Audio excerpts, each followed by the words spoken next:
fans, to the Shoot Your Thought podcast with your hosts, Josh Sanger and Neil Rempersod. Hello and welcome to almost episode 50. We are on episode 49. How do you feel knowing that we're almost at episode 50, Neil? It's surreal. You know, fuck, we've been doing this for A year. A year, yeah. We've taken some weeks off. Here and there. Just about a year.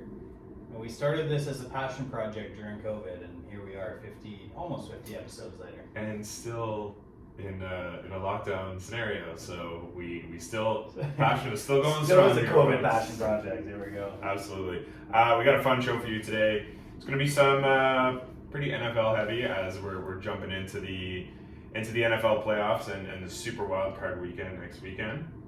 But do you want to start off with some losers of the week? Neil? I would love to start off with some losers. Loser. Would you like to start us off? I think everyone's loser of the week after watching that thriller of a game this past Sunday. If you don't know what I'm talking about, it was the last game of the season in the NFL. My loser of the week, we're going to get into it in a little bit, but my loser of the week as of right now is Brandon Staley, coach of the Los Angeles Chargers, for the main reason that he could have easily ended the game as a tie, but instead decided to call a timeout with about 40 seconds left in the game, leaving everyone on the opposition sideline saying, what the fuck is he doing? What are you doing? What are you doing? And that fueled the fire in the Las Vegas Raiders to continue marching down. Let's face it, the Las Vegas Raiders were not playing for a win. You could tell by their body language. You could tell by the hustle that they were doing to get back to the huddles. The Las Vegas Raiders were not playing to win the game. They were playing for a tie. In that scenario, they're like, let's hang on to the ball. We'll make it to the playoffs. That's all that matters right now. But instead, they saw the Los Angeles Chargers call a timeout. They're like, you know what? Fuck it. Let's go for it. They marched down the field. They gave the ball to their running back. He picked up a couple first downs. They kicked a field goal. They won the game. That's what the storyline is here. Probably the stupidest timeout I've ever seen in my entire life. Yeah, that is probably one of the stupidest timeouts you will ever see. And that is one of the most entertaining games you will ever see. In the final game of the season. And I think truly that Las Vegas was going to try a field goal anyways, because even if they miss with 0 seconds on the clock, they make it into the playoffs. But I think Las Vegas also wanted to win the game for the sole fact that they wouldn't have to face Kansas City, and instead they could face the Bengals. Yeah, but I mean, plus you give yourself momentum going into the playoffs, right? If you get a win as opposed to just like Yeah. a tie. There's many reasons why they could have wanted to win. You know, number one for John Madden. They wanted to maybe have a win for him in the last game of the season. But, you know, whatever the outcome, the loser of the week, in my opinion, is Brandon Staley for forcing the Vegas Raiders to, you know, into that situation where they're like, okay, you don't want to give the other team a reason to win the game. Yeah. I'd say that timeout lost the game for them. Yeah. Yeah, 100%. I think that's a pretty solid loser. My loser of the week came from last night's Raptors game. At the end of the game, the very end of the game, it came down to like it was a stupid amount of fouls and free throws that happened at the end of the game. Just like a ridiculous amount that didn't need to happen because the outcome of the game had already been decided pretty much. But near the end of the game, Devin Booker was. Did you watch the game? Did you see the game? So Devin Booker at the end of the game was taking his free throws, and he got, I guess, distracted by our mascot, the Raptor, and he decided to complain to the ref about him, and the ref had to send the Raptor away. Listen, the reason why Devin Booker is my loser of the week is because look around you in the stadium. There is no one there. We are not allowed to have fans in the stadium. There's no one there. we're all sitting on our couch at home because we can't leave to go anywhere to watch it, and we're upset that we can't be there. We all had tickets. I'm not necessarily to that game, but I had tickets for games upcoming, and I can't go to them. And you have the nerve while you're taking your free throws to complain about one single fucking mascot standing in the corner. Everyone had a collective grunt. Like, are you fucking kidding me? When we were watching, at least I did. So Devin Booker is my loser of the week because in a stadium that's empty, he complained about the one fan that was there, and told the ref to get him to go away. The ref actually sent him away. Yeah. What was the mascot doing? What every single fan does when an opposing team is taking, just like that, is taking free throws, trying to distract him. And Devin Booker was like, no, get him out of here. Are you fucking kidding me?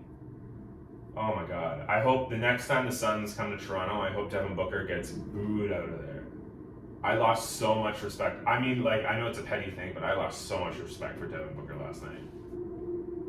And he fell down in the game anyways. But at the end. In the post-game interviews, they were asking him about that. Yeah. And he's like, it's all good. We hashed it out. We're homies now. Like, you're trying to make a joke about... You're a piece of shit. You complained about the one fucking mascot that's there. Oh, that rubbed me such the wrong way. Like, oh my God. Empty stadium. Empty stadium. It's weird. You know, the Raptors are playing so well at home without fans. They should have won that game. And they should have won that game. They were leading for most of the game. Mm-hmm. But, you know, against the Phoenix Suns team, with no Scotty Barnes on the Raptors last night, you know, the Raptors played well enough to win. They didn't play well enough to secure the victory. Chris Boucher had a really good night in the absence of Scotty Barnes. Chris Boucher had a double-double. He had That's playing well. Yeah, he is. But going from that, now that I've had the chance to catch my breath about the whole Devin Booker situation, there is some, before we jump into the NFL, there is some, just stuff happening around the NBA and the NHL. Just some fun stuff I just want to get your opinion on. Have you heard about obviously Klay Thompson came back, and that's awesome for him. His first game back, I think, 941 days? His first game since tearing his ACL in the 2019 NBA Finals. He was he was only supposed to miss a year, and then he tore his ACL again. I think it was his MCL the second time. He's out for 2 full seasons. He was out for 2 full seasons. Yeah, because if you did back, the first initial injury came in the playoffs against the Raptors. Yeah, exactly. Right? In that playoff run with the Raptors, he has never played in a regular season game since, because he got injured in the preseason the previous year where he blew out his Achilles. His Achilles, yeah. So between an ACL tear and an Achilles injury, Klay Thompson is back after missing almost 2.5 full seasons. 2 full seasons. 2 full seasons. And then, I guess, yeah. So, he's back, and he took 18 shots in the first game back in 19 minutes to score 17 points. Just classic Klay Thompson. Classic Klay Thompson. Yeah. But there was something else that nobody's really talking about from that game, and that's the fact that Draymond started the game. However, he was injured, and he was always... So the plan was, if you were listening to any Golden State beat reporter, they were going to pay tribute to Klay Thompson coming back. So Klay Thompson didn't actually start the game. He came in after Draymond fouled out. So Draymond was injured. He started the game. As soon as the ball was tipped off, he went over to the other player and he got a foul, so that he could come out of the game.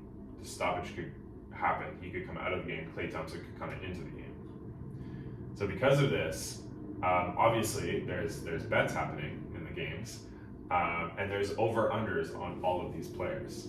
Yeah. So Draymond Green was eligible to be part of this betting situation, and so everyone and their mother was betting on the under for Draymond Green, because they all knew that he was going to start the game and then foul out immediately because he was injured. He's not going to play the game. He's injured. but it was just for show that he was going to start the game and foul out. Yeah. So I was seeing some bets and people were putting like $10,000 on the under, all of the unders for Draymond Green, and the payout was ridiculous. But a lot of these, like Bet365, a lot of these companies haven't paid these bets out yet because they're trying to figure out if they should. And I'm just curious to know your opinion on if they should. Oh yeah, they should. If they have any sort of event going on, regardless, I've made bets on Bet365 where a player gets injured, and it's you lose that bet if but they get before the injured. game starts, even like The fact of the matter is, Draymond Green had a minute played in that game. you didn't even have a minute. He played in the game though. He It played- still counts as a minute. Yes. He is technically in the game. He technically played in the game. He technically was part of the game. Mhm. He's technically valid to be bet on. And that's what these NBA prop bets are. You bet on whether Vegas sets a line for these prop bets. So Draymond, if the line is like 5.5 assists, 7.5 points, 7.5 rebounds, you take the under, and he only plays 1 minute and doesn't get a single like stat in each category, you win the bet. Mhm. That's all that should be discussed. If there's some insider info and something going on there, then what these betting sites should have done is do their own research and remove the player Remove the player, yeah. from those events. They failed to do so. It's a loophole that some people knew and took advantage of. Good for them. They deserve to get paid out. End of story. Yeah, that's honestly my opinion too. A lot of people are having I've been seeing a lot of contrasting opinions here. I agree. If I wish I'd known that. I wish I knew too. I only found out after the game Yeah. that they were going to do that. But obviously, like people in California knew because they were seeing a lot of their favorite reporters comment on this, and so like, I'm upset that I didn't take advantage of making those bets. Of course. Just complete easy wins. But that was something that not a lot of people are talking about, and I just found very interesting. Obviously, the Devin Booker situation happened last night. The Raptors are playing well. I think they're on the up right now. I think my bet with a lot of people about the Raptors finishing top 6 in the East is looking pretty good right now. Some NHL stuff before we get into the NFL. Tucaras is back with the Bruins. 1 year, $1 million. Do you like this deal? He's a millionaire. I mean, it's not like he wasn't before. Yeah, you always knew if Tucaras was to come back this year that he would be with the Bruins organization. Sure, I like the deal. It's a low risk contract for both sides. Tucaras has been working with the Boston Bruins AHL team in Providence, and now he's back.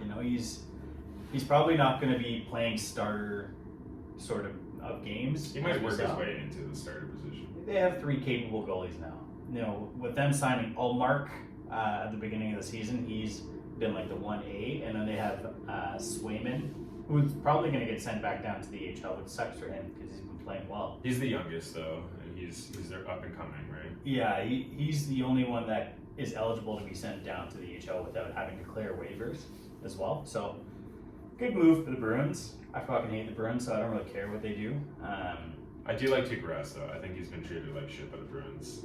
I think remember when in the playoff bubble when he decided to leave the team for family matters. He was his family was having health problems and he decided to leave, and just the Boston reporters and the Boston media just went after him. Yeah. And like called him a piece of shit and just like hated him. So I was like, all right, we got to get Tucaras out of there. I know that's. For some reason, he wanted to stay, so he's back. Did you see the Edmonton Oilers GM Ken Holland in his press conference? No. Depending on what press conference you're talking about. Well, obviously the new GM, he's wanting to change the culture of the Edmonton Oilers. But one of the main things he talked about was the fact that he's been in contact with Evander Kane. Evander Kane obviously is not coming back to the San Jose Sharks. I feel like we all know that. His contract's been terminated. Yeah. He's on waivers. Well, he cleared waivers. He's a free agent now, so But he's free to sign anywhere he wants. Ken Holland came out and said he believes in second chances.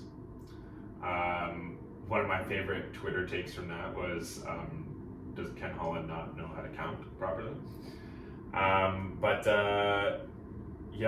It's what are your thoughts on this? I think Evander Kane would look really good beside the second best player on that team in McDavid. Oh my god. I think, having... Why did I give you the opportunity to make that comment? Why did I do that? I think, Hyman on one side and Evander Kane on the other with McDavid in the middle is a great pairing. I remember playing NHL in the early 2000s when you would have to, when you're adjusting your lineup on NHL, and you would have to work on chemistry. So you have a guy that's good with finesse, and you have a guy who has that hammer beside his name. He's a rough and tough, pounder style player. And then you have a guy who's great at passing. And I feel like if you add Evander Kane, he's that guy with the hammer beside his name, who would, be a protector on the line with McDavid, who would, toughen up that team a bit and that line especially if you got a guy on the back line like Duncan Keith, who's seemingly 3 years younger than God.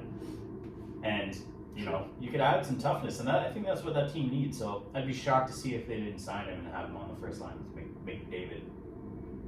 The best player on the team. I don't know. I think obviously Evander Kane left the Sharks because there was a lot of behind the scenes stuff going on. He's got a lot of personal issues he's got going on, a lot of legal matters that he's got going on right now. And plus he's apparently, according to coaching staff of his past and other players of his past, he's not great to be around in the locker room. So I don't know if changing the culture of the Edmonton Oilers means bringing in a player like Evander Kane. I don't know. I don't think that's the path they want to go down. I think they have a lot of talent on that team, and I think it sounds like they have a good chemistry going on in the locker room. So I don't know if you want to bring Evander Kane into that. Obviously, he's a good player. He's a well-rounded player, but it's you're not just taking on a player in that situation. You're taking on everything he brings to that organization. Yeah, I'm just thinking about fantasy right now. Yeah, of course you're thinking about it. You've already picked up Evander Kane. You're already like, all right, let's go. Let's go. He's a stud in banger leagues. But you bring up a lot of good points, and the thing is, the Oilers need a shakeup. They do. They have the entire season. They've underperformed.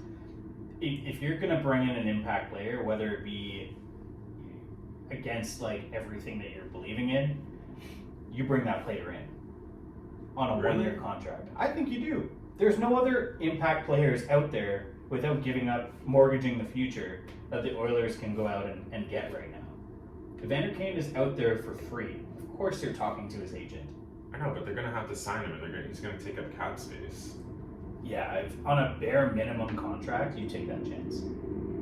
Yeah, I think you do. Fair enough. One other thing, NHL-wise, I wanted to talk about before we move into NFL. Obviously, Jack Eichel is back with the Vegas Golden Knights. He's skating with them. He's in a non-contact jersey, which means it's going to still be a while before we see him. But he's skating after his neck surgery. But I was watching the Leafs game and the Leafs versus Vegas game last night. Great game, by the way. Came down to a shootout. Willie ended it. But they were breaking down every contract that Vegas has right now. They've got a lot of hefty contracts on that team, to the point where if all of them were to come back right now, they wouldn't be able to fit all of these players. Or they wouldn't be able to fit a majority of these players on this team. So there was a lot of talk last night about how they're going to manage that. And one of the commentators brought up something interesting, is that once you get to the playoffs, there's no cap space in the playoffs. As soon as you start the playoffs, the cap doesn't exist. So all these players right now for Vegas, as long as Vegas makes the playoffs, they can keep all these players on long-term IR. They're not taking up any cap space when they're on IR, when they're on long-term IR. So once all these players, they could do the Nikita Kucherov situation last year with Tampa. Once these players get to the playoffs, once this team gets to the playoffs, they can bring all these players back for game one because there's no cap. So they could win the Stanley Cup like the Tampa Bay Lightning did with a team that's over the cap. And Vegas, if they were to win the Stanley Cup this year, they would win significantly more over the cap than Tampa did. Tampa was, I think, 17 mil over the cap. If Vegas were to win,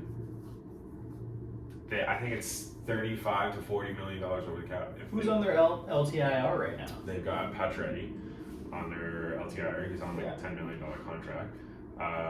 Jack Eichel, that's a hefty contract. They got a couple of others that are on there. Alec Martinez is another one. He hasn't played since November 10th or something like that. He's got a hefty contract. There's a lot of like $10 million contracts on that team that like, I don't know. Well, we'll see what they do in the playoffs, but that's going to be a great addition for that team come playoffs. Jack Eichel's a stud. Can't believe that they managed to pull that deal off. I can't believe no one else didn't have a better deal to match what the Sabres were looking for. Anyways, that's here nor there. Let's move on. Yeah. Talk some NFL. Let's get into it. It's happening. The wild card weekend is upon us. Do we want to get into what do we want to talk about first? Let's talk about the Steelers. Oh my god. Okay, I should. The Pittsburgh Steelers, who coming into this past week had a 10% chance of making the playoffs. They needed a lot to happen. They needed to win their game, obviously, on the road in Baltimore against their arch rival, Baltimore Ravens. I don't know how the fuck this happened. They managed to sneak out a win in Baltimore against Huntley in overtime. First thing's done. Check that off the list. Second, they needed the worst team in the league to beat the Indianapolis Colts, a team who was playoff bound. There was no chance that they would lose this game. They were 16 point favorites in this game against the Jacksonville Jaguars. The Colts, all they had to do, the Colts had to win the game and they were in the playoffs. That's it. That's all they had to do. And they got absolutely destroyed. Not just they didn't just like lose. They didn't lose on like a last minute field goal or a comeback by the Jaguars. They got absolutely manhandled from start to finish by the Jacksonville Jaguars. And this game was in Jacksonville, and this game had the Jacksonville fans show up with clown costumes on to protest their management. Yeah. And they still won. Handedly. Ugh. They won handedly. Anyways, two things done. So now the last thing that the Steelers need, above all fucking odds, the Jacksonville Jaguars winning, Steelers winning. The Steelers only needed a victory by either team in the Los Angeles Chargers and Vegas Raiders game, and they're in. The game that we alluded to at the start. The game that we started out this segment with. And there was a 98% chance, 98 or 99% chance of the Steelers being in to the playoffs after those two outcomes in the first 1 o'clock set of games. Mm-hmm. This game came down to 2 seconds left in overtime in a tied game, and sure enough, the Vegas Raiders kicked a field goal and won the game, and the Steelers are in the playoffs to face off against the Kansas City Chiefs in the first round. How's that game gonna go, Neil? So I just wanted to talk about, before we get into our predictions, just want to talk about how the Steelers made it, because that was impressive. It's a fucking miracle. It was that whole. I mean, you could have made that into a movie just then, like that whole scenario that you just pointed out, like everything happening from the Steelers beating the Ravens. My head is spinning just thinking about that. It's just crazy. Jacksonville beating the Colts. Literally, all the Colts had to do was just win that game. That's it, and they were in the playoffs. It's insane. Anyways, the Steelers sneak into the playoffs as a 7 seed going up against the Chiefs in the first round. What are your thoughts on this first round matchup? Let's go over each matchup here, and we'll talk about what we think is going to happen afterwards. All right, so starting off with the Chiefs and the Steelers. I think the final score might be like a 38 to 7, maybe 38-6. I wouldn't even give him the field goal. I don't think Tyreek Hill is. If he does play, I think he's going to have a really badly injured heel. I think so? If the Steelers, their Achilles heel right now is stopping the run. If they can manage to stop a team who doesn't even run the ball that often, I think they have a chance in this game. But they're 13.5 or 14 point underdogs in this game. We've seen Jacksonville do it. Steelers, I believe, as a fan, are going to pull this one out. See, what if this is the opposite to last? You know they're advertising this as Ben Roethlisberger's retirement. His retirement party, yeah. Which, I mean, look back to last season when the Steelers were in the playoffs and they got manhandled by the Browns.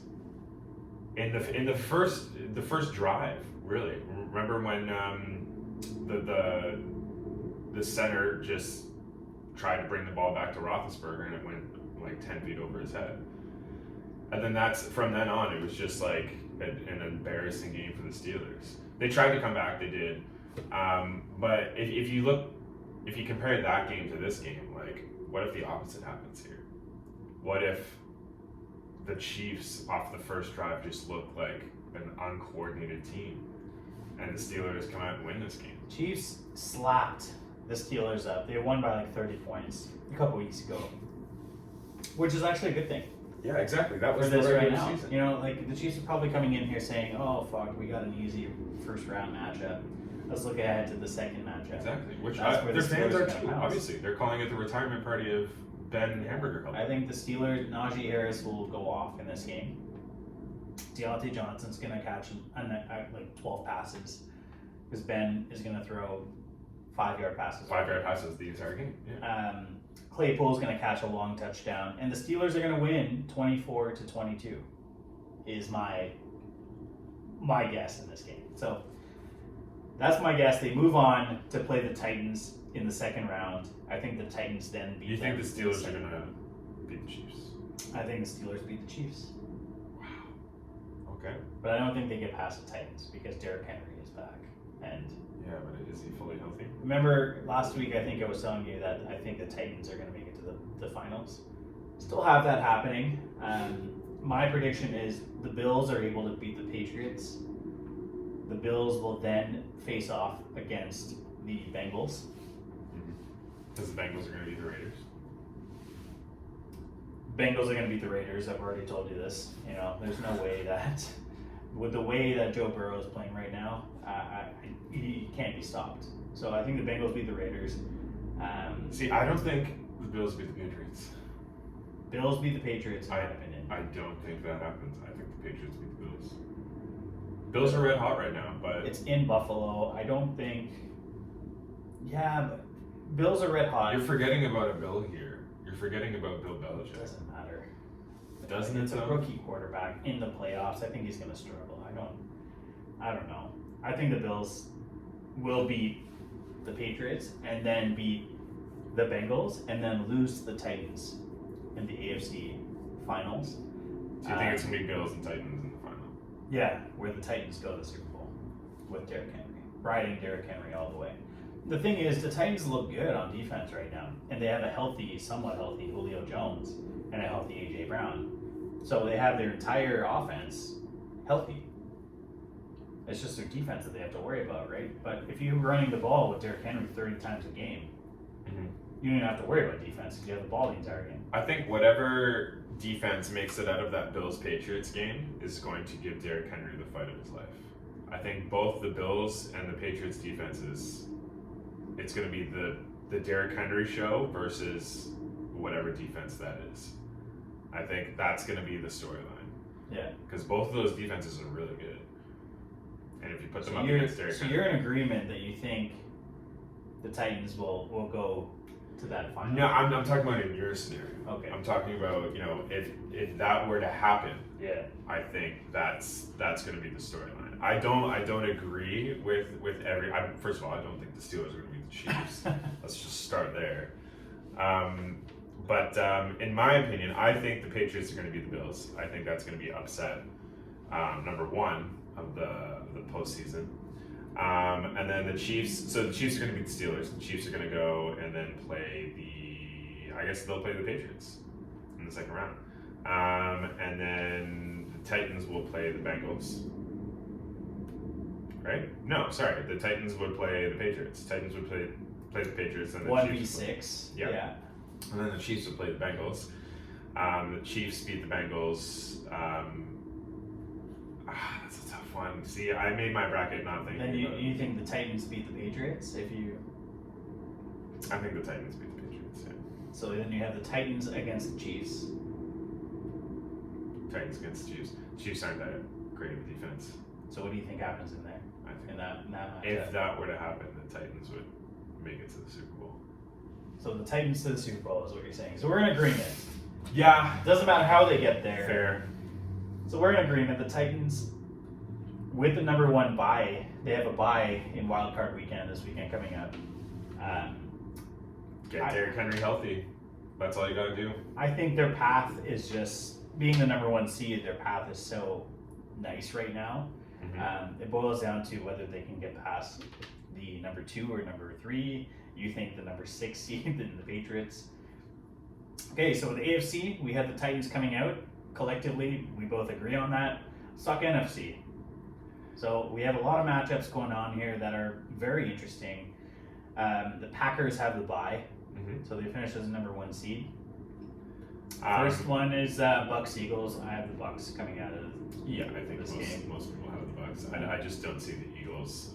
Their mediocre offense, their rookie quarterback making it past one of the best defenses in the league. Plus, you play Tom Brady against any defense, and he's going to go up. It doesn't matter who's. Like, I was thinking about this the other day. Like, you lose Antonio Brown, you lose Godwin. Godwin's out. So you really only have Mike Evans, but it doesn't matter. Like, Tom Brady doesn't need a star quarterback to make this offense run. Like, you know what I mean? The other two matchups are a little interesting, though. They are. We've got the Cowboys and 49ers. The 49ers with that massive comeback win on the weekend against the Rams. I think this game's going to be a Okay. shootout. I think this is literally going to be a shootout game. With the 49ers and Cowboys? Yeah. It's in Dallas. Mm-hmm. I think the Cowboys will prevail here. I do too. We're in agreement so far on the NFC. So Bucks, Cowboys, so 1 through 3 in the NFC we think make it through. Rams, Cardinals. This is where it gets interesting. This is, I think, going to be the best wild card game of that. Rams have looked a little vulnerable. We've already seen the Cardinals look vulnerable. They've gone from the 1 seed to the 5 seed in the last 5 weeks. So, I mean, Can I tell you my prediction? you think the Cardinals win? No, I think the Rams win. I also think the Rams. I think the Rams are going to win. It's going to be a very fun game to watch. But you just look at the defense of the Rams. Like, I think that this defense of the Rams shuts down Kyler Murray. So if we're in agreement right now, 1 through 4 will advance. The Packers will then face off against the Rams, and then the Bucks and Cowboys face off. Cowboys. That's going to be a fun matchup. Both of those matchups are going to be fun as hell. So Cowboys and Bucks first. What do you think happens there? It will be a home game for the Bucks if they win. Yeah, I think the Bucks, not easily, but I do think the Bucks beat the Cowboys here. I don't think the Cowboys are a contending team right now. I just don't. I think the Cowboys win. I think without. You think the Cowboys beat Tom Brady? I think the Cowboys beat Tom Brady and the Bucks. Really? And I've learned my lesson for 20 years to not bet against Tom Brady. And you're still betting And against I'm Tom going to Brady. say the Cowboys. I don't even like the Cowboys. I hate the Cowboys. Everyone hates But I the think Cowboys. With the injuries to Leonard Fournette, to Chris Godwin, the loss of Antonio Brown, it's just too much off of this offense. But like I was saying, it doesn't matter. Tom Brady doesn't need. Tom Brady is only as good as his offensive weapons. That's not true. It's Tom Brady. Don't bet against Tom Brady. Tom Brady is the best quarterback to ever play football in the world. He doesn't need a star receiver. Plus, he's got Mike Evans. That's all he needs. Yeah. Even if Mike Evans is triple covered, he's gonna find someone else. It's gonna happen. Okay, so we're split in that decision between the Bucks and Cowboys. But then the Rams and the Packers. Rams Packers. What do you think goes on there? It's gonna be a good game. I think the Rams win. We're in complete disagreement with the entire NFC. It seems. Really? Like I mean, one we got through through the four- wild card. The thing is, like 1 through 4, any of those 4 teams can win. Yeah. You know, and you're thinking the Rams prevail past the Packers. Mm-hmm. Do you think they prevail past the Bucks in your scenario? Wait. So do you think that the Packers are gonna beat the Rams? Yeah, I think Aaron Rodgers will make it to the Super Bowl. I don't think Aaron Rodgers makes it. I think it's the 1 seeds in both divisions that face off in the Super Bowl this year. I think Aaron Rodgers gets coronavirus before the NFC Championship game. Okay, that's a bold prediction. Just kidding. It's a bold prediction. No, he's not vaccinated, and he's an asshole. So the Packers versus Rams. I do think the Rams win. I think the Rams go on to face the Bucks. I think the Bucks make it to the Super Bowl. Bucks in the Super Bowl. So Bucks against Titans. Yeah. So 1v2. So what do you have coming out of that game? The Bucks are going to beat the Titans. So the Bucks are the champions. They're gonna go back to back, is your opinion? Yep. The Bucks have a very good chance of losing in the first round against the Eagles. Against I don't the think Eagles. I don't think they will. There's a chance. You know, I don't know. I just don't feel good about the It's Bucks. Tom Brady. I felt good about the Bucks maybe 5 weeks ago, but those losses, Godwin, Antonio Brown, Leonard Fournette, you're not gonna. The Rams are great at stopping the run. Let's just face it. You know what I mean? If they face off against the Bucks, they'll stop anyone's run game. Aaron Donald, Von Miller, like these are stoppers. You can't run against that team. You can't run against the Bucks either. I get it, but Cam Akers is back for the Rams. They're getting healthy at the right time. Yeah, they lost Robert Woods, but they brought in Odell. So I like the Rams. You think the Rams are going to make the Super Bowl? I don't think they get past the Packers. I think the Packers are easily the best team in the NFC, as their record shows. I don't think they beat the Titans, though. I think the Titans will win the Super Bowl this I think year. the Packers are making it to the Super Bowl, but the Titans win the Super Bowl. Yeah. I don't think the Titans. I don't know. I think the Titans, if they're healthy, which they are right now, will win the Super Bowl. Ryan Tannehill is not a good enough quarterback. It doesn't have to be. We've seen not good enough quarterbacks win Super Bowls. Nick Foles with the Eagles, he wins. Derrick Henry is all I have to say. It's Yeti season. I mean, literally, It it's is. season. You know? Derrick Henry is healthy, and you realize Derrick Henry finished 8th in rushing yards this season, even after missing Even half the after season. missing half the season. Yeah. Even- Derrick Henry is the best running back probably that this league has ever seen. Yeah. Like he's up there. He's So- very much up there. Consider this: you can't stop. If you're focusing on Derrick Henry and stopping Derrick Henry, and now you have 2 all-star wide receivers that are healthy back. Yeah, how are you going to stop that? Which receivers are you talking about? AJ Brown and Yeah. Julio Jones. I wouldn't go as far as to say Julio Jones is that good of a receiver, but He is when healthy. yeah, is he going to stay healthy for the entire playoffs? That's to be seen. But I don't know. They have a first round bye. They have to win 3 games in the playoffs to win the Super Bowl. True. It's going to be a fun time. I'm really excited for this wild card weekend. I'm really excited for it. They split it up. It's not going to be. I think last year they did the 3 games per day. Did they do that last year? I'm pretty sure they did. But this year they're doing Saturday, Sunday, Monday. So they're doing 2 games on Saturday, 2 games on Sunday, 2 games on Monday. I'm pretty sure they did 3 games, and it was just Saturday and Sunday last season. But anyways, that's what's happening this weekend. I'm so excited for it. Who's your pick for playoff MVP? Well, based off of what my predictions are for the entire playoffs, I think you still give it to Derrick Henry. Derrick Henry's going to take over, I think. I think it'll be Aaron Rodgers. Oh, I'm so fucking sick of talking about it. I know. This is what he's, him when he was talking about coming back this season, I think this is what he was waiting for, is the playoffs. And he did it with, not a very great offense. He made that offense, right? We haven't really seen, coming into the season, we had high hopes for, their tight end. We had high hopes for Alan Lazard. We had high hopes for many pieces on this team, but it's prevailed that it's only Devontae Adams that he can throw to make an impact. And now MVS to a certain extent, but For those deep throws, he's got MVS. Yeah. But yeah, we'll see. Do you wanna place a bet on it? on what? On their first round matchup? I was gonna say MVP. Well, I think it's going to be Aaron Rodgers. What do you think? Derrick Henry. You're going with my Titans. You're going with my finals prediction. Hey, you're the one that picked Aaron Rodgers. Okay, let's go. $20. $20. Okay, we'll shake on it. We'll shake on it. There you go. All right. I go Aaron Rodgers. So on top of that, I mean, we're in agreement, at least with the AFC. We have an exciting wildcard weekend coming up this weekend. We're going to talk about that a little bit more next weekend and the results from that weekend.